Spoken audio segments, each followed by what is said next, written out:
to inform who's here on the panel discussion. We also, for the purpose of this, just want to ensure that people know that this session is in fact being recorded, and we'll post this session as well as the other sessions from yesterday so that those who are unable to join us can have access to the information. So by way of introduction, I'm Dr. Robinson, Superintendent of Schools. We have here with us Dr. Elizabeth Wood. We have also Robin Gories, who's the Gowanus Middle School principal. We have Andrew Hills, who's the Oranjan Elementary principal. We have Greg Pace, who's the Tasago Elementary principal. And we have Ron Agustinoni, who's the high school principal. In the background, we have Kelly DeFisciani, who is collecting questions and will share questions with me so that at the end of the session, anything that we haven't already addressed as a result of or throughout the presentation, we will try to address those at the end as well. And we also have Ken McDermott on board in case there are some technical issues that we need to address as we move forward. So to put things in perspective, today our goal is to provide information. This is day 2 of sessions that we've had, and yesterday we had 3 sessions. One for elementary teachers and staff, one for middle school teachers and staff, as well as a parent session. Today, we simply repeat the schedule, but in reverse. So today we're starting with high school and middle school faculty and staff, and then we will have a session after this for elementary, and ending this evening with a session again for parents and other stakeholders. Please keep in mind that the presentation, as you will see very shortly, is very comprehensive. Based upon questions that we have received from yesterday as well as survey, we're pretty confident that most questions are addressed throughout the presentations.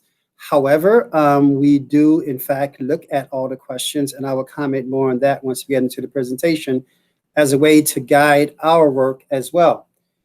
This is a process. For those who are coming on expecting to get answers to every question they have, they won't. This is a process. We are very much deep into developing a comprehensive plan, and you'll hear more from each one of our panelists, particularly on the instructional side, as we move forward. I'm going to share my screen so we can see the presentation that we're using, which is the presentation version of our framework document. And so just bear with me one second as we go to presentation mode. Dr. Wood, can you confirm that you can see that? Yes, I can see it. So again, I just want to emphasize that this is an evolving process. It's a work in progress. There's a lot has already been done, and there's a lot to be done in a very short order for us to be prepared, if granted the permission to open school in a way that we at this point are planning to do so. As you see, the slide is entitled Redefining Ready, Reimagining Shan. That implies there are many things that we will be proposing to do that will be different from the prior year in terms of how we do it. What we do is going to be consistent with our goals, which I will address in a second here. The major premise of our plan hinges upon maximizing opportunities for in-person learning. That's the focus of the state of New York, and that's the focus of us here at Shan. And so our reopening framework is predicated on that premise of maximizing opportunity for in-person learning. In other words, students being back in classrooms on site. I'll be providing an overview of our framework, as well as touch on some of the results from a recent survey. And then we'll transition to Dr. Wood, who will provide an overview of the instructional programs with a keen focus on equity and opportunities and outcomes. And she will facilitate a conversation, a discussion that will include Andy Hills from Oranjan, Greg Pace from Tasago, Robin Goris from Gowanus, and Ron Agustinoni from the high school. And then we'll conclude that by responding to any outstanding questions. What I mean by outstanding questions, things that came to us via the email that for whatever reason we think we didn't address completely or at all during the presentation. And then we'll talk about some next steps in terms of our plan and our submission. It's important for people to know that while we are looking to do some things differently, because we are compelled to do some things differently, compelled either by the COVID situation or compelled by regulation or law changes or compelled by mandates from the state. But what we do and why we're doing it hasn't changed. As a school district, we're still keenly focused on ensuring that we're looking at the needs of our students through an equity lens. In other words, we want to ensure that we're being inclusive, asking the critical questions of what else can we do to ensure that the classroom experience for our students is relevant. We're still looking at it from the lens of ensuring that we're being responsive to the cultural shifts and capitalizing on the emerging changes that are happening right now. And this is prime time and opportunity for us to do so. We're also being axiomatic in the sense that ensuring that we're truly trying to ensure equity in outcomes, all students succeeding and realizing their fullest potential. That's what we've been about as a school district. That's what we are about as a school district. And that's what we will be about into the future as a school district. So put things in perspective, for the last several weeks, particularly, certainly even the last several months since we transitioned to on-site on March 13th, we have been contemplating what does the future of school looks like. And clearly, while we can put down our tent posts to try to figure out what's the best way to position ourselves for a prosperous future, we needed parameters. We needed parameters from the state in order for us to effectively plan forward. And so we have 4 different entities, if you will, that drive and or dictate, quite frankly, what we do as a school system. The governor's office has been very, very prominent in the discussion of school closing and school opening.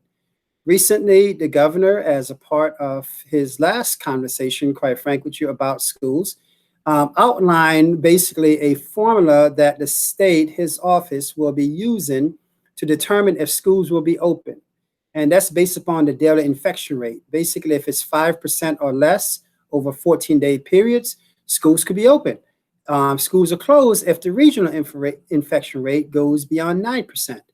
And that decision will be made by the governor's office between August 1st and August 7th. That's an important point because as we outline our plan here at Shen, we have to be mindful that ultimately, whatever that announcement is by the governor will ultimately dictate what we do. So we are planning, again, on the assumption of maximizing in-person learning. And subsequently, we hope that the governor's decision will support that effort. The governor also mentioned that guidance in terms of how we do it will be left up to school districts. However, that's not necessarily a complete statement because the reality of it is the guidance that we follow as schools is contingent upon the state education department. And the state education department has issued a significant number of guidance and regulation changes that we have been going through trying to understand the implication and impact on us here at Shen. This screen shows some of the more salient ones that we wanted to understand because these provide us some flexibility as we plan forward. Things such as unit of study, the number of instructional time per week. Science lab, allowing for hands-on or simulated labs is a major one for high school science. AIS, academic supports, how will that occur since we did not have state assessments last year? Health screening, the screening that we do every year for our students, hearing, vision, scoliosis. Are we going to continue with those in a situation where we're trying to minimize personal contact? Home instruction, recognizing that there will be families that will make the decision to homeschool their children, extending that deadline to August 1. I anticipate that deadline may actually be extended even more so. Incidental teaching, allowing for teachers to teach outside of their certification area for up to 10 classroom hours per week. These are just examples of some of the regulation changes in recent months by the state education department. And so as we think about and put together our plans for Shenandoah, we have to recognize and understand the guidance documents from the state. The state education department recently came out with a pretty sizable document that outlines basically the guardrails that school districts must follow. This document is located on the state education website, as well as once this presentation, some point probably towards the end of this week, if not the beginning of next week, this presentation will be available on our website with the links to all these documents will be available to you as well. The portal for the submission of our plan was open on July 17th. Be mindful that the guidance from the state did not come out, quite frank with you, even until this past Monday. We're still getting clarification on certain things. So the portal was open, but essentially we could not do anything because we're still waiting for clarification on the guidance. School districts have until July 31st to submit their plans. Consequently, we have been working feverishly over the last week and will continue to do so next week to ensure that we have all the necessary components for the submission to the state, but more importantly, a comprehensive plan document to present to the public, which will be posted on the website and shared out otherwise. In fact, that's the most important piece, the forward-facing plan that the public will see and understand the various components that we need to address as a school system. Another major agency that impacts what we do and how we do in terms of school opening is the New York State Department of Health. The New York State Department of Health also came out with a comprehensive return to school protocol. And again, this document is found on their website. So I share that in the sense that people need to understand that anything and everything that we do as a school system is contingent upon the respective guidelines and guardrails from the governor's office, the New York State Education Department, as well as the Department of Health. So we're reading a lot of documents, seeing how they align, seeing how they conflict with each other, and bottom line, seeing how we could apply what is stated in terms of what's mandatory versus what's recommended. And there are distinctions with that. Unfortunately, sometimes people read and hear about the recommendations and take those as mandatory. We're starting first with those things that are mandatory and then working towards those things that are recommended. So the State Department actually broke their guidance document down into those two columns as well. Many of those things we'll be talking about throughout this presentation. A related component to that is the work that we're doing regionally through the Capital Region BOCES. Superintendents in the regions have been working together to ensure that we put plans together that's consistent with each other. Because we recognize that what I do here at Shenandoah, determinations we make at Shenandoah will impact other surrounding school districts. And so it's important that we take a regional perspective when developing our plans, when determining what we can do. For example, right now, there's a lot of chatter about school districts that have made pronouncements about having 100% virtual school. Right now, I'm not sure how that's feasible, but those pronouncements were made. Consequently, we are now dealing with, okay, can we do like so-and-so do? But the reality of it is every school district must look at their respective capacity, make those determinations, and try to be as consistent as possible, recognizing that school districts are different, vastly different in many ways. So with that being said, we surveyed our constituents, our stakeholders, and we received almost 1,800 responses to that survey. A significant portion of those who responded were parents, 81% of those respondents.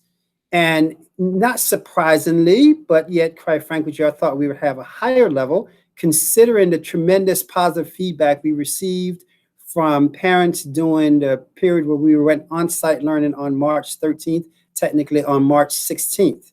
However, the data set you see here is somewhat consistent with what we're seeing across the country as people are contemplating decisions for the opening of school in fall. We see about 17% who are very confident, 20% confident, 28% still on the fence, not sure yet, probably need more information. Some people not as confident, need more information, need more clarification, want to see what will continue with the COVID situation. And then we have about 6% of people who at this point seemingly have decided that they will not be sending their children back to school in the fall. Some of that is because students are either medically fragile or have other issues or high-risk issues that they must be concerned about, or families with high-risk issues. So there's a wide variety of reasons why people are looking to make a particular choice. But that information is good for us to have as we plan forward. Another key component as a part of our planning process is transportation. We recognize that we can have the best plan for in-person learning. However, we need to get kids to school. And we polled, based upon the poll, about 44% of those who responded say yes, they'll take the bus, and we'll talk about transportation shortly. About 38% say they'll probably drive their kids, and 17% said this doesn't apply to them. In some cases, may not have students in the school district. When we ask about access to technology, that's also another major component of it. A large number of our families, or those responded, 89%, almost 90%, said that access to technology or personal device was not a problem. But we still recognize that we have to be prepared to support students and support families in the use of technology as well as the access to technology. So that's also a part of our planning process as well. So a second part of that survey was trying to get some sense of what are the comments, what are the concerns, what are the questions the community at large had. And so we received many, many questions. Hours and hours was spent by Kelly DeFisciani and others, including myself, combing through all those questions, trying to see commonalities and trying to ensure that our plan was addressing in large part those issues, those questions that were being posed. Even as we speak and people are submitting questions, we're again ensuring that our plan is addressing those questions, and things that are not included in our plan, we will take into consideration as we move forward. And so again, I won't necessarily look through go through each bullet, but this just gives you a flavor of the type of comments that people had as we move forward, as well as the types of questions that people had. Pleasingly, we were anticipating many of these questions and comments as we were planning forward, and you will see many of those things will be addressed as we go through the presentation as well. But this just gives you some sense that when questions and comments come into us, they do not fall on deaf ear. We look at those, we read them, we try to understand them, we try to see how things can be incorporated effectively as we plan forward. Speaking of planning forward, the Department of Health issued protocols for return to work. And some of you may know that many people, particularly at the district office level, have been working essentially all summer. We have a cadre of 12-month employees who are here, and so subsequently we had to develop protocols for those individuals to be back to work. We have a summer ESY extended year program for certain special education students, so we had to create protocols for those students. So I share this because every aspect of our plan hinges upon some type of protocol by one of the three agencies, the governor's office, the state education department, or the Department of Health. This is just an example of the protocol from the Department of Health protocol that was issued for offices that we use for this summer as our district office and other offices staff started coming back on board. Similarly, we developed then a Shen protocol for our reopening for the ESY and summer employees. So I share that to say that we're not developing these plans absent guidance. In fact, the guidance are often dictating how our plans come about and how our plans are executed. A big part of that protocol, and one that will carry through as we bring more staff back on board, is daily health screening. Every morning by 5 a.m., I, as well as folks, anyone else who are currently working, receive an email that asks you to self-certify in terms of your health status related to COVID-19. And it's a pretty point and click. It talks about the symptoms. You click through it, and then you complete that protocol every morning as a part of your daily health screen. That is a requirement by the state health department, one that every employee will be doing. And also we'll be looking at some protocol for students, because a part of the health guidance speaks to temperature checks by employees and students prior to arrival at work or school. So we'll be working through those protocols, asking and working with parents, providing training information about how to appropriately detect temperature, things of that nature, because if a person has a temperature of 100 degrees or higher, technically that person should not be reporting to work or school. And so we have to ensure that we have information readily available to both students and parents, as well as employees, about the daily health screening protocol. So that's one of those major things to come. Another major piece from the health department is contact tracing and disinfecting, which we'll talk about, as well as the provision of PPE. So all the things that we will be talking about from here on out are dictated, mandated, as a part of the Department of Health requirements, as well as the State Education Department requirements. Face covering is a major part of that. Face covering is required by students and staff. There are some exceptions that's outlined in the guidance from the State Education Department in terms of exception of meals when kids are eating. Clearly, we want kids to take off the mask. In terms of sometimes during instructional period, providing short breaks where appropriate social distancing occur for kids to take off the mask, as well as, quite frankly, for staff to do so as well. So those are things that are situational, but the allowance is there for those short breaks to occur. And to ensure that we are promoting the wearing of masks, we're in the process now of ordering probably about 10,000 plus masks, essentially a mask for every student, every employee.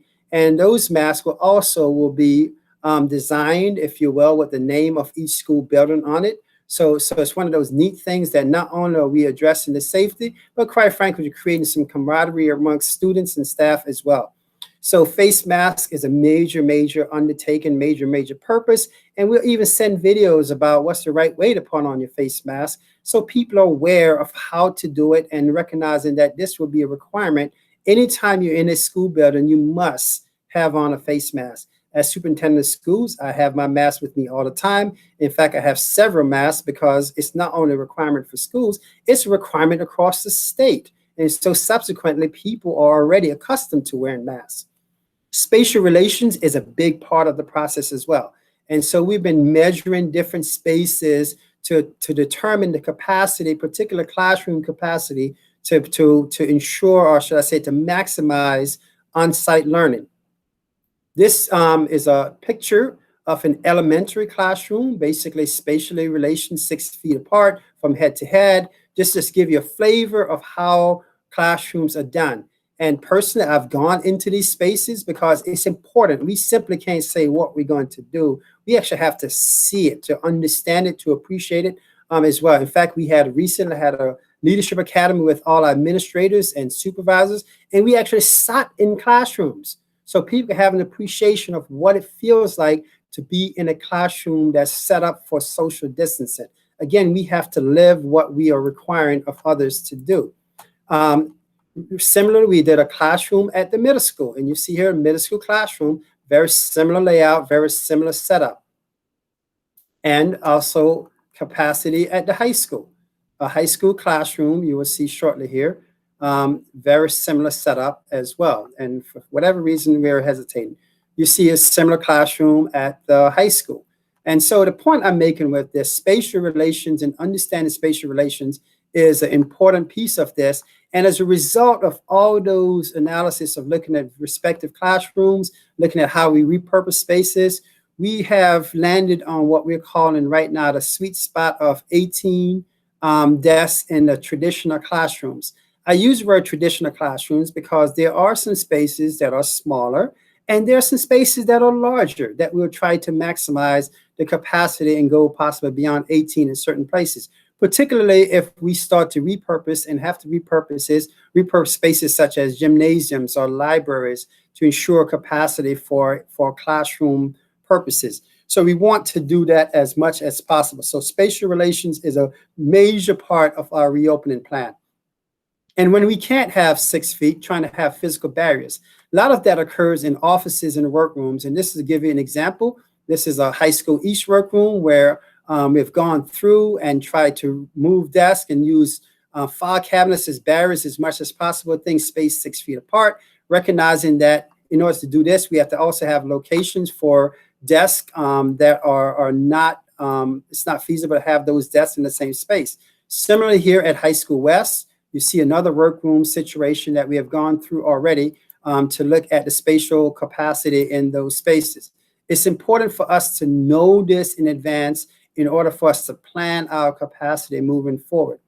A second big part of that too is transition between hallways and reducing congestions in hallways. And you'll hear once we start talking about instructional models, that's a major part of it. How do we keep kids in cohorts as much as possible? How do we minimize transitions? How do we avoid congestions? And so areas such as locker rooms, we will not be using. Any area that we think will lend to congestion of kids, we are looking to either eliminate and or minimize. Consequently, we're talking about transition in hallways, having one-way directional signage whenever it's feasible to do so as well. Again, all those things are dictated by the Department of Health guidelines that we are adhering to as a school district. A major guideline deals with health services, nursing services, provision of nursing services, major piece of that. Training to recognize signs and symptoms of COVID, major piece of that. Training on health hygiene, on hand washing, major piece of that. On mask wearing, on proper use of PPEs. We'll be providing videos and training to all staff, providing videos and training to students and parents. And so that's a major component that's right now being orchestrated by Rebecca Carmen with our respective health providers, not only internally, but also tapping into outside health providers to get the best information to put together the most comprehensive plan. We recognize that certain members of our population will be vulnerable for increased risk of severe COVID illness. And so once those, we're in the process now of developing protocols, and those protocols are complex because they have legal implications, they have contractual implications, as well as the health implications. And so we're carefully going through trying to develop those protocols to ensure that we're being fair to those potentially impacted parties as we move forward. A third component of that is contact tracing. And so subsequently, the instructional models that you hear about shortly are also designed to ensure that we can quickly identify if we are unfortunate to have a case or a suspected case, that we can identify very quickly who was potentially contacted, the areas that was potentially exposed, so we can do contact tracing, and those protocols will be developed in conjunction with the health department, and to ensure that we can do that quickly, efficiently, and be able to identify and provide supports to those individual, as well as disinfect those areas for continued use. So contact tracing protocols is a major part of our health service provision as well. Continue with that. We're also right now in the process of identifying what we call in containment areas, areas where an individual who may be showing a symptom of COVID-19, we can quickly isolate until that person goes home, get picked up to go home. Otherwise, again, to try to minimize potential exposure. So that's also a requirement of the health department. So again, I want to iterate the things that I'm talking about here. Not only are they good things to do, but they're also mandated things to do. The return to work protocol after COVID case. Those protocols are again dictated by the Department of Health, and we have a SHEN plan that coincide with our needs here. School closure. What's triggering a school closure? Those are things that will be coming from, maybe ideally from the governor's office or from the state education department, but clearly those closure requirements will be dictated to the school district. And right now, we are, based upon the recent guidance, there's an allowance for isolation of potentially affected areas for 24 hours. In other words, if we have a particular wing of a school where we know that the individual was only contained to that area, we can isolate that area, 24 hours later, disinfect that area, engage in contact tracing, and potentially have that area open back up versus shutting down the entire school. And that's why it's so important as we design our instructional models. Our instructional models are designed to minimize transitions as much as possible, and to take advantage of the cohort model in terms of cohorts of students doing everything together or most things together, so we can quickly isolate or identify if we have a potential case as we move forward. Mental health supports is an ongoing thing for the school district. We have been committed to that for years, and we will be continuing to commit to that. Particularly, we know that families and students might be struggling as a result of the current situation. Disinfecting and cleaning is a major part of it. We have protocols that's developed by CDC. So again, I share these things because people are wondering how are we developing our protocols. Everything that we're doing here at Schneider is driven by best practices, by regulations that's coming out from the various entities. So we have a daily disinfection protocol. We have expended a significant amount of money purchasing specialized equipment that can sanitize large spaces very quickly, as well as sanitize our buses between runs. We're looking at protocols and ensuring that we have cleaning supplies available for individuals to clean workspaces, for hand cleaning, for frequently touched areas. We're investing a significant amount of money in touch-free paper towel dispensers, for example. We're looking at filtration and ventilation system. And just to put things in perspective, some of you may know that in order for malls to have opened, they needed to upgrade their ventilation system to what the state is described as MERV 8, which is a rating of filters. We have always used MERV 8 in our systems, and so right now we are at the minimum, and we're looking to exceed that minimum in terms of filtration. We're looking to up our ventilation in terms of the combination of fresh air and circulation of fresh air within spaces. And the filtration, giving an example of this, most homes right now only change the filter in their heating HVAC system once a year. As a school system, we were always changing those twice a year. We will be upping that to now 4 times a year. So when you think about that, yes, it's a significant health benefit. It's also one of those things we have to consider the cost implication. However, we know that the health benefit outweigh the costs. And so filtration and ventilation is also a major part of our protocol for disinfecting schools. Minimizing visitors to schools. We have protocols. Our contractors have to go through the same health screening processes as employees, particularly those contractors that are often in the buildings for long periods of time. We're going to try to limit deliveries to school to certain designated areas. We'll be trying to identify areas where for exit and entrance. Again, anything that we can do to minimize exposure of individual is a major part of our plan, which is again consistent with the Department of Health requirements. Transportation allowance is a major part of this as well, recognizing that we have to get kids. Students will be required to wear a mask on the bus. Right now, we're shooting at about 50% capacity on buses. So give you perspective, the average large bus trap capacity is 66 students. We're looking at about 36.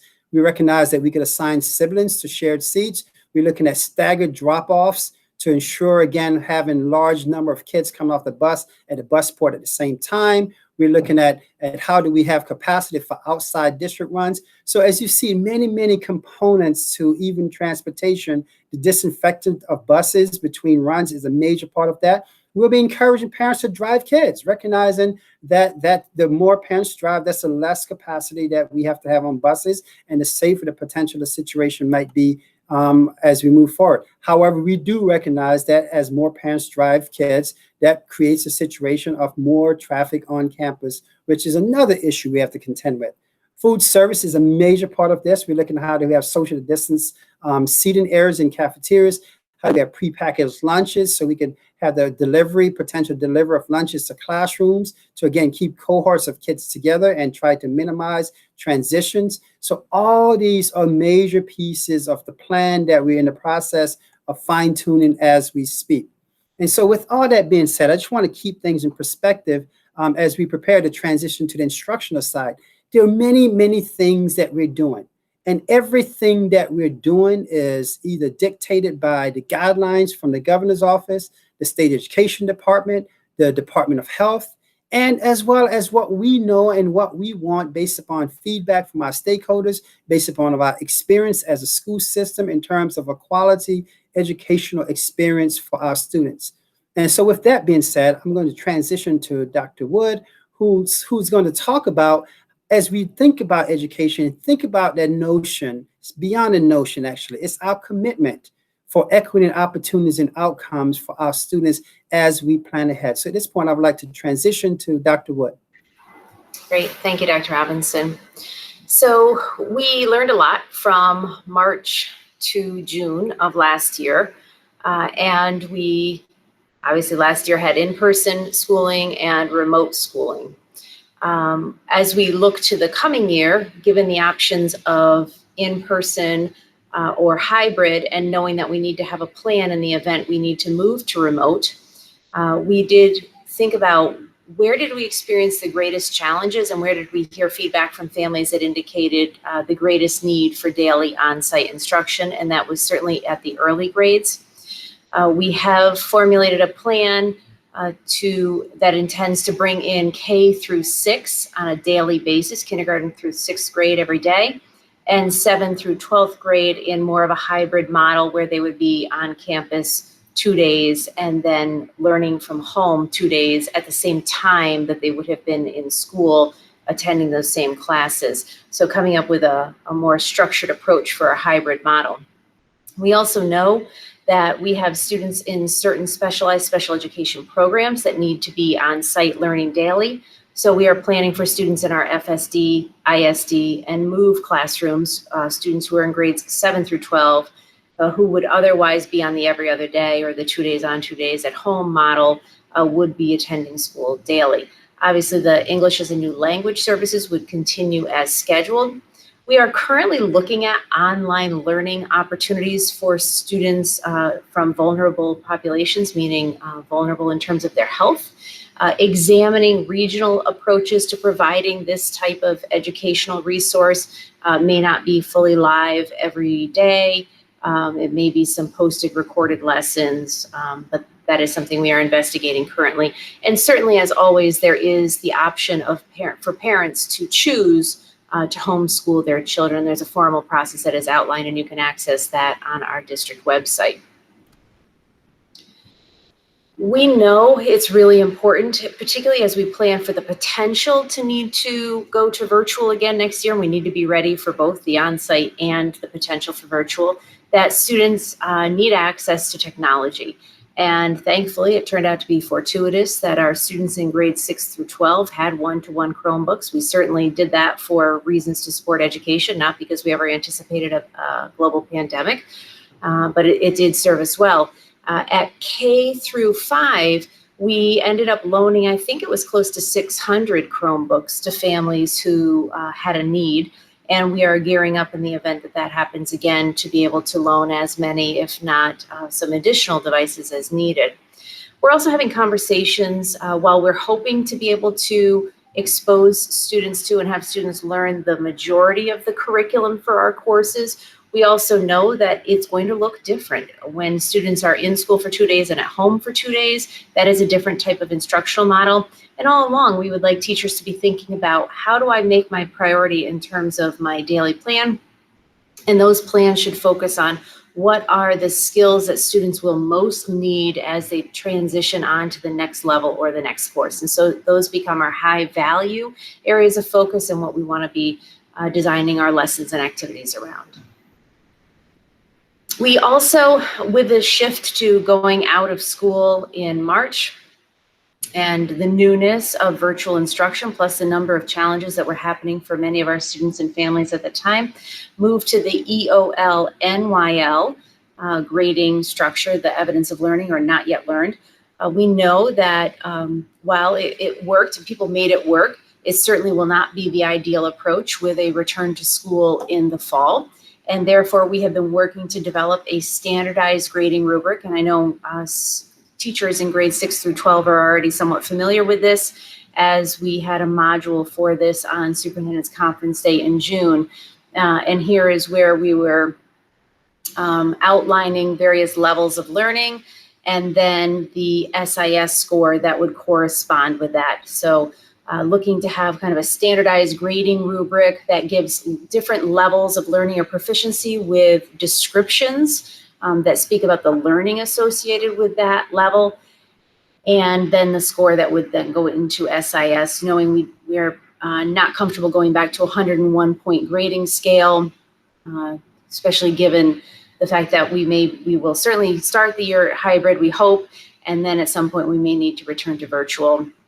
But that kind of grading structure should give us the flexibility of doing both well, knowing that we'll stay on a standard reporting structure with report cards issued as planned as we go, whether we are in school, hybrid, or at home.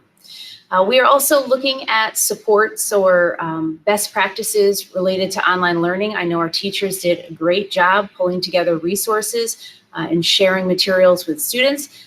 We've learned from our teachers, we've learned from students what works well, and we also have been out learning from literature and research that's being published. And so we're going to have some additional guidelines for teachers on what works well in online learning. One of the things that we know is going to be important is the opportunity for synchronous learning, also asynchronous. So synchronous would be when the students are in front of you, you are teaching in real time, and that can happen also while students are at home. And if at any point we transition to 100% virtual, it will be expected that students will be engaged in synchronous learning to the extent that we will even be taking student attendance during those scheduled blocks. Having a consistent schedule will also help so that we're not scheduling blocks on top of other courses, which we know was a challenge for many teachers in the fall and for students as well. We will continue to prioritize, and actually even more so, social emotional learning and culturally responsive teaching and equity practices. Those are a primary focus in return to school. Teachers will receive guidelines to support their teaching of social emotional learning. In fact, we're looking at trying to ease back into school that first week after Labor Day with opportunities for students to have orientation and learn about their school under these new conditions, even students who've already been in the school, not just those transitioning to a new school, but those who've been in the school learn the new traffic flow, how classrooms are set up, the expectations, and kind of have a soft re-entry into school that first week. Also providing teachers the opportunity to do some professional development during that time and orienting themselves with the new teaching environment. We also are going to be providing guidance on when teachers should be recording their Google Meets and posting those for students to go back to and access after the fact. And so now we will transition into, there's our some draft grading guidance. We will now, oh yes, we are also going to give some additional guidelines on how Google Classroom will be set up. Again, that was also a module for Superintendent's Conference Day in June, so many of you have already seen a lot of that, and that is to help our students have a consistent experience throughout their classes. We will be doing something comparable for elementary, where we are adding the Seesaw learning platform at the K-3 level.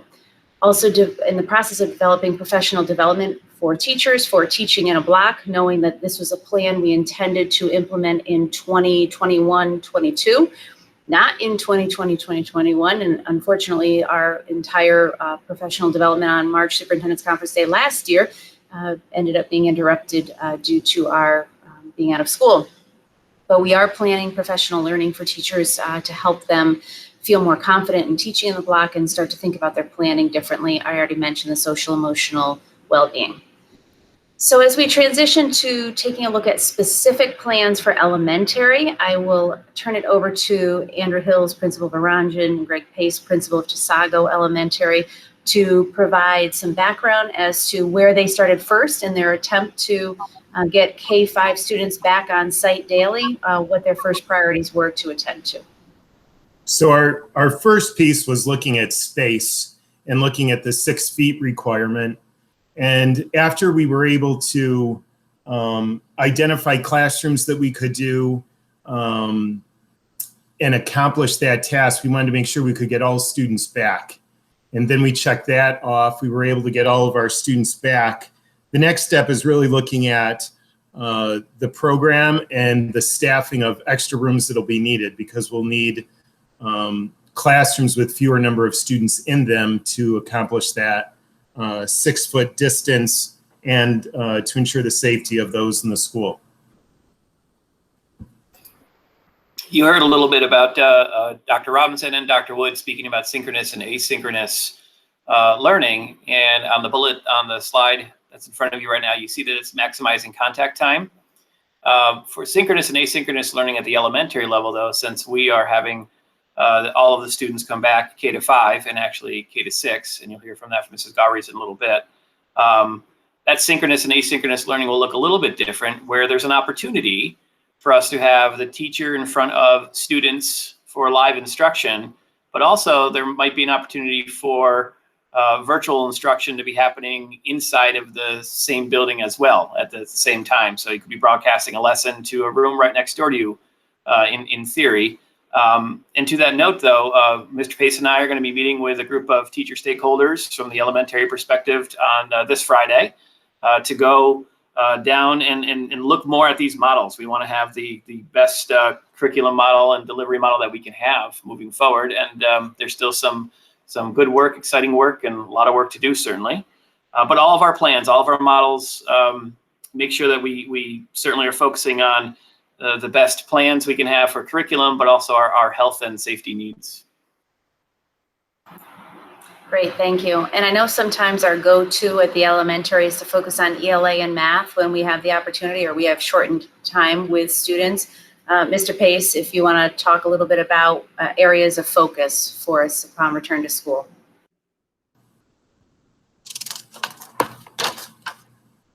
One of the key factors is keeping our hallways clear.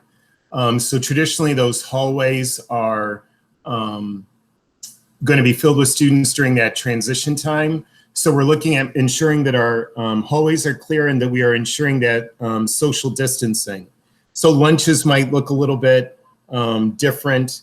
We've already gone over the requirement for the masks, and there might be, depending on the classroom that those students are in and the number that are in there, that mask requirement may be able to be eased if we have enough social distancing and that room doesn't have many students in it. Great, and we also talked about not just doing ELA and math. You want to speak to that, Greg? Yes, we talked about having a core piece involved, which was the ELA and math. And then we expanded it because we're thinking about the times that we're living in. And we realized that more than ever, the sciences are going to be very important to students in the future. So we checked that off of our list, and we definitely wanted to include that. And then we have a lot of social issues happening in the country right now, and to ignore that even at our level would be irresponsible on our part. So the history is going to be important as well. One of the things that I have said over and over is we can do anything at the elementary level, but we may not be able to do everything. So when we look at prioritizing that list, right now we have our core set, those 4 areas, and now we have to look at those other areas that are important to elementary, and we're going to see if we can get all of that into a socially distanced school. Great, thank you. And as we continue on our progression, we then shift to looking at grade 6, which typically we talk about 6-12. But in this case, we are looking at 6th grade more as almost an extension of the elementary in terms of having them on site daily. So I'll turn it over to Robin Gorries, principal of Gowanna, to provide overview information about grade 6. Sure. Good afternoon. So as Dr. Wood indicated, that we are looking to have the 6th grade students back full time. And some of the things that we have heard that are very important that we know for 6th grade students, and we've heard loud and clear from also our staff, is just that the student orientation is really key. So we know we want those students to come in. We want to give them a tour. We want to give them their Chromebooks. We want to introduce them to teaming and the new courses. So we recognize that's important, and we're excited to be able to offer that, not only K-12, but especially recognizing the fact that these kids are coming for the first time into a new school. And I already mentioned the word teaming. We are doing our best to look at scheduling models that do preserve the teaming, because we know that's important for the kids and for our staffs. Additionally, we are not looking to offer every course every day. We are looking to have larger blocks of instructional time with the students. So those are some things. We are going to be also working with a group of teachers, and that will be on Thursday, to kind of show them some of the models that we've already come up with, and get some opinions and take a peek at those schedules, because we want to do what's in the best interest of the kids, and we want to do have a model that is manageable for our adults as well. So we will be minimizing the cohort groups of kids. We will be extending our passing time in between our classes, and we will be staggering the release time into the hallways because we think that those things are exceptionally important to keep everyone safe. And as Andy said, you know, that some instruction may be a little bit different how it's delivered. We may have some instruction being offered within our school, but the kids would get that remotely from within the school. So that's some of the options that we're looking at here. And like the elementary, we are looking at every space. So spaces that we typically use for other things may become instructional spaces. And as you can well imagine, if we are looking at spaces that might kind of bleed into what we're doing with our 7th and 8th grade. And for the 7th and 8th grade, again, we are looking to minimize the cohort groups and have students come in. We'd be splitting the groups in half, still extending passing time, still staggering release time into the hallways.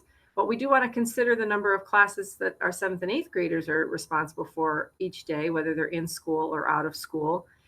And also have that in-person synchronous type of learning, as well as that asynchronous instruction that would take place outside of school. But at home, the students will have those academic expectations and possibly some access still to their teachers. We're looking into that so that they have that real-time access.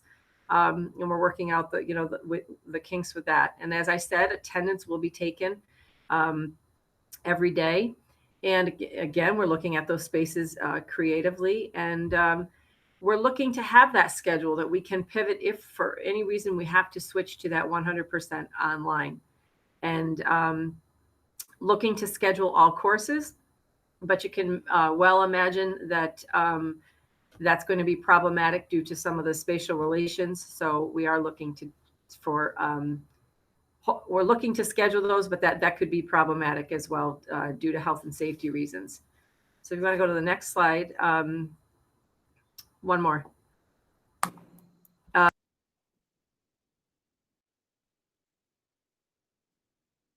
Oops, Robin, your volume went off. Thank you. We are looking to split the 7th and 8th grade in half.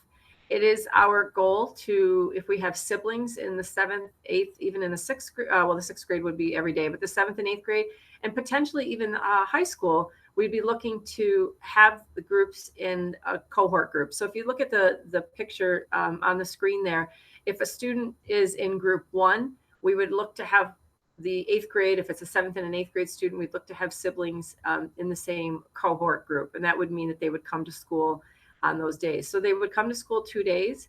They would be responsible on the 2 that they're not here. There would be academic expectations that they would have, and then they would come back the following 2 days. So, and again, attendance will be taken. And I'll give you the idea of what a specific schedule, if you want to go to the next slide. And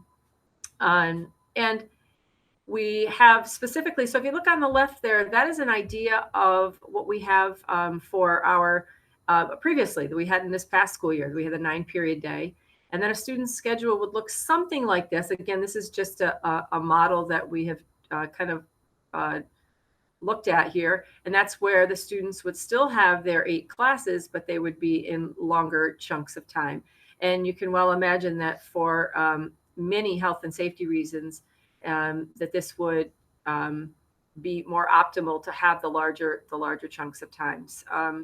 So, and obviously that the 4 specific subject areas that they would have, we can kind of do that better of a deeper dive into those classes as opposed to the 8 classes that you see on the left-hand side.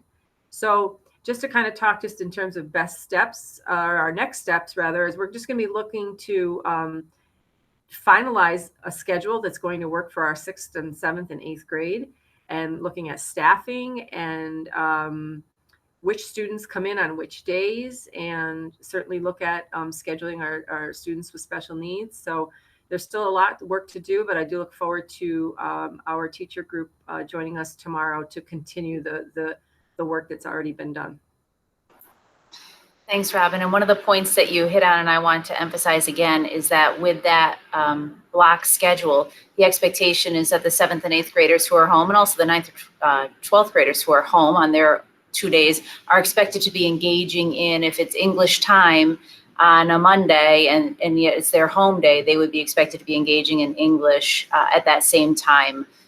So that this also helps us with the schedule. And if we were to transition to virtual at some point, it certainly helps both students and teachers each day to know that they would have 4 potential blocks versus 8 or 9 as we had in the other schedule. So now we shift to the high school, and Mr. Agostinoni will provide some details about what we're thinking about at the high school.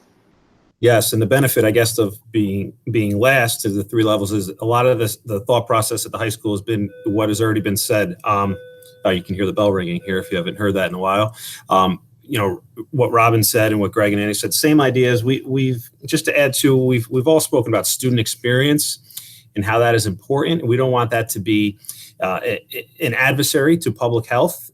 So we have to keep in mind students will be returning to something they did not leave. It will look different than it did on March 13th when students come back to the building. So we do try to keep that in mind when we're talking about spacing and movement throughout the building and how we keep students and staff safe. So we've done a number of things. You can see the things on the screen there. We've talked about spacing. You saw pictures. We went into the rooms and we've spaced them with approximately 18 feet. I know we've had some of our music teachers in here measuring up auditoriums and in the larger rooms and how many students we can fit 12 feet apart. I was speaking with Mr. Conlon today regarding PE and 12 feet apart. So those processes are continuing and they continually change. So that's happening every day. If we jump to the next slide, Dr. Wood, you can see, or Dr. Robinson, you can see the potential schedule. So the schedules we've talked about, just like Robin had up, was that rotation. So we have a group of students that will be coming in for 2 days and a group of students that will be home for 2 days, and then that will continue. So if you're home Monday, Tuesday, you come in Wednesday, Thursday, you're home again Friday, Monday, you're in again Tuesday, Wednesday, and that process continues. We're looking to have 7th through 12 on that same schedule. We know there are a lot of students in 7th grade that have siblings in 9th grade or 10th or 11th. So as you see on your screen, just to speak a little more, we're looking to reduce the transition of students in the building. If you could think, the schedule on the left is what students followed this year. They're changing. You see 9 or 10 passing times there. Those students would be in the hallway. That means those classrooms are being used 9 or 10 times, which means they have to be sanitized 9 or 10 times throughout the day. If you're a teacher and you have 5 classes in that day, even at a 50%, you're going to see 75 students. The schedule on the right, you will see 30 or 40 students in a day, roughly 60% or 40%. So as Dr. Robinson talked about contact tracing, those kind of things, it lends itself to be done a lot easier when you're talking about less interaction with students or less interaction with teacher with a number of students during the day. So that's not to mention all the educational benefits that could be foreseen with a schedule that you see on the right. I think Dr. Robinson or Dr. Wood mentioned the 180 minutes. If we're to extend passing time, which we believe we have to do if you're going to move students, and if you're familiar with any of the high school buildings, to get from one end to the other can take a little bit of time. But now you're talking about doing it in 6 feet apart, socially distanced. So if we stagger our students' dismissal from classes by area, or we kind of use one-way hallways and one-way staircases, the passing times get extended, which means the class times get shortened. So the schedule on the left, you're not going to hit that 180 minutes for the week as we look at having class times that are in the low 30 minutes. So we pick up some time to enable our teaching time to be the same, the contact time to be the same while they're here. I understand half the students are in, half are out, but we do have that longer period of time to get into the social emotional learning, or quite frankly, to get into the curriculum that we all want to teach. So those are some of the things we are looking at. It does look different in a pandemic. It's kind of flipped our thinking upside down. As in the past, I've looked at space and said, well, the 9th period, we can use space and it gives us a little more space. That doesn't necessarily hold water anymore, because that was predicated on taking all of our students and putting them in a cafeteria, which is not going to happen. We're not going to put 300 students across the hall from me in the high school East cafeteria or across the field from me in the high school West cafeteria. It's just not something we can do at this time. So we've had to flip our thinking. There's a lot of work going on, and I'm looking forward to, as Robin mentioned, we've got a group coming in tomorrow to kind of have some of these discussions. I think that'll be productive. Great, thank you, Mr. Agostinoni. So back to you, Dr. Robinson. Thank you very much, Elizabeth, Ron, Robin, Andy, Greg. As we look to wrap up this session, before I go into this next slide, I've been spending some time looking at the various questions that were submitted. Many of the questions were answered through these presentations. Many of the questions are very specific in terms of what are we going to do with sixth grade reading and some of those things. Those are some of the questions that will be worked out as all three levels have indicated. Meetings are being planned with teachers, not only this week, but I foresee as we go into the coming weeks in preparation for the fall to discuss those, what I call the nuances of delivery. And so we'll be looking at those things very closely as we move forward. Questions were asked if I work in a specialized special education program, where there's a potential for the need for a change in frequency of changing a mask, will we have that type of, yes, we'll be looking to provide those accommodations, be it more temporary mask in those classroom situations and not. Questions asked about IEP and how does the change in the schedule model impact IEP. Mrs. Mylott and her team are in the process of reviewing those things now to ensure that we're upholding the integrity of IEPs and the service delivered to our students. A question that's one that we're in the process of looking at now once we finalize schedules in terms of classrooms that are shared with teachers, trying to minimize that. The model is also designed around trying to minimize shared spaces. And if we had shared spaces with teachers, how do we disinfect between, and having a plan for disinfecting, wiping down of desks and chairs in between transitions is a part of the planning process. Well, we ask teachers to wipe down what we call personal space, computers and things around their desk. Yes, and we have materials readily available to do so as well. One that came up yesterday and came up today as well. I'm not sure if it's the same person sent it twice. A neat idea about having small bottles that people could hang on their lanyard of hand sanitizer. And we are actually in the process of looking at that now, travel size hand sanitizer, and seeing how if those things are readily available for large scale purchase, and looking at those kind of things as well. So the point I'm making to you on this call is all the comments and questions coming in, we'll be sharing with the individuals on this line. So as they're having conversations with colleagues, as they're having conversation with you all, or who might be invited to some of these more intense work meetings, these things are the things that we want to make sure we hammer out those details as a part of our reopening in the fall. So with all that being said, we still have some major fiscal capacity issues, and even just the things I just articulated. All those things are additional expenses beyond what we budgeted for, because we could not have budgeted for those things, because quite frankly, we could not imagine the situation and the planning that we're doing right now. And so we're in the process of looking at those contingencies, looking at the staffing contingencies, looking at technology contingencies, professional development, planning to invest a significant amount in professional development to ensuring that teachers are ready to engage in the type of instruction that Dr. Wood had articulated earlier. I'm looking at transportation, recognizing that with less kids on the bus mean more frequent runs, staggered transportation mean more time, retrofitting of buildings to ensure that we have ventilation. We recognize that there's some spaces that we want, some small office spaces that we have to look at ventilation and make determinations about those being in spaces that's occupied by only certain individuals to ensure, again, that we are addressing the respective safety protocols. So these are the type of things that as I share with you, as much as we would like to have every answer right now, we don't have every answer right now, but we know all the questions that we need to ask and answer, and we need people to come to the table with a very open, constructive mindset to say, what can I do, or how can we make this a reality? Because quite frankly, we have enough challenges already. We don't need more challenges of people saying what we can't do. We know what we need to get done, and we have to all commit to try to do our very best to do so. Similarly, we get a lot of questions right now about public use of facilities. Quite frank with you, we cannot open our facilities until we have all these guidelines in place, because every guideline that we're requiring when students return to school, we have to require for use of facilities. And so that becomes a process as well. So as we work through this planning process, that planning process also translate to use of facilities.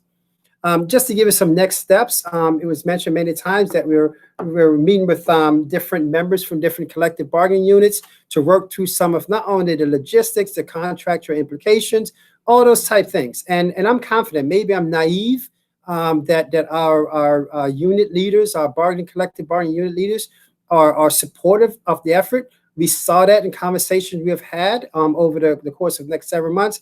And we want people to, again, come to the mindset of not what's good for me, but how can we as a system put together a comprehensive plan that provides a quality learning experience for our students. So we'll be working through those meetings, some happening this week, and we'll continue through August and into September as well.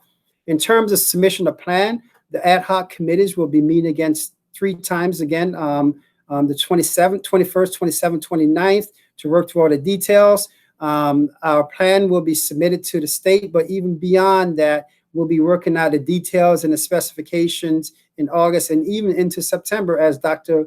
Wood alluded to, in terms of some time in September to engage in continued professional development, orientation of students, and some of the other things that we need to do to make the return of school as seamless as possible. A special board meeting has been called for the 28th, so we could walk through, again, some of these details with the Board of Education. So the board is completely aware. They have been aware. They've been in tune with the calls. They've been on the calls. So everyone is on board as we look to move forward. The plan submission at this point, we're planning for July 29th for me to go online and do the portal, the attestation that we are complying with the Department of Health mandates, the State Education Department mandates, all those things that you saw before. I literally have to go and make sure that we have a plan to address all those respective components. And once that's done, our forward-facing plan document will be posted on the website, social media, anywhere to put it forward to the public so people understand what we're doing and why we're doing it. And with all that being said, we're still at the mercy, if you will, of the governor's decision. The governor will make a decision between August 1st and 7th in terms of what can schools actually do. We hope that the governor's decision will be aligned with the tremendous amount of planning that we would have made, because we can't wait till after the governor make a decision, because we simply would not have enough time to do all the things that we need to do for a reopening in September. And so recognizing that, even there'll be targeted Google Meets around some of the focus topic areas. Some of them come out the questions that people have posted. Principals, academic administrators, different people having conversations from grading to curriculum delivery to teaching in the block, you name it, to what does my schedule look like, what does all those things, targeted Google Meets will be developed as well. Staff training is going to be an ongoing piece, not only once school, not only before school open, but also once school is open, recognizing that in many instances, people will be engaging differently with our students, and we want to support people's success as we move forward.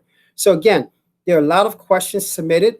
We're compiling all those questions. We'll be, over the course of the next week or so, putting together a pretty comprehensive, not so comprehensive, because we don't want to have a document that's so voluminous that people don't read it.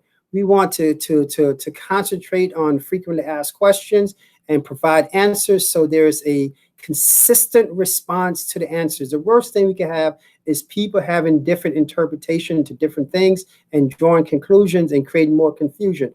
We want to minimize confusion and have people being informed stakeholders. So a Q&A document will be coming out in the next coming weeks as well.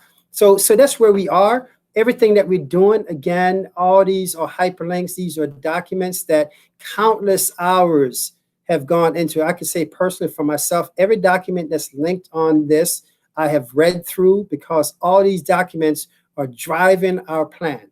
All these documents are the guidelines and or the guardrails as we look to develop our plan. Not only that, we're also looking across the country at other states' plan and trying to get best practices from other states, and just a list of a couple of them here: Maryland, California, Missouri, Georgia, Pennsylvania. These are all states, by the way, that will be looking to open schools in the next week or so. And so we're trying to figure out what are the best practices we can learn from them, as well as, quite frankly, just some of the things that probably that they plan for that's not working out as well. So we could try to avoid those pitfalls as we plan forward. So there's a lot of discussion locally, a lot of discussion regionally, a lot of discussion statewide, and we've even gone so far as tapping into information from the global partnerships where countries that are coming together to determine how schools are open, and many of those countries have already opened schools, trying to learn best practices from them. So I share all that with you to say that at the end of the day, this is probably the most significant planning process that personally I've gone through in my 20 years almost as superintendent. And it's one that we need to make sure that we understand the implications of. And it's one that require all hands on deck, truly. And not only from the physical standpoint of people putting in the work, but also from the psychological standpoint of people coming to the table with truly an open and growth mindset, that we need people's best thinking. We don't need blockers. I'm going to be very candid with you. We don't need blockers. We don't need naysayers. We need people who are coming with creative ideas. We need people who are coming with creative questions that generate creative ideas, because at the end of the day, Shen is in, and we all have to be in this together in order for us to succeed. So I thank all of you who are listening on live stream or who may view this video. I thank you for your support in the past. I thank you for your support today. And more importantly, I thank you for your support as we look to move forward together as a school system. So again, thank you very much for taking the time to join us today on this live stream session. Thank you very much.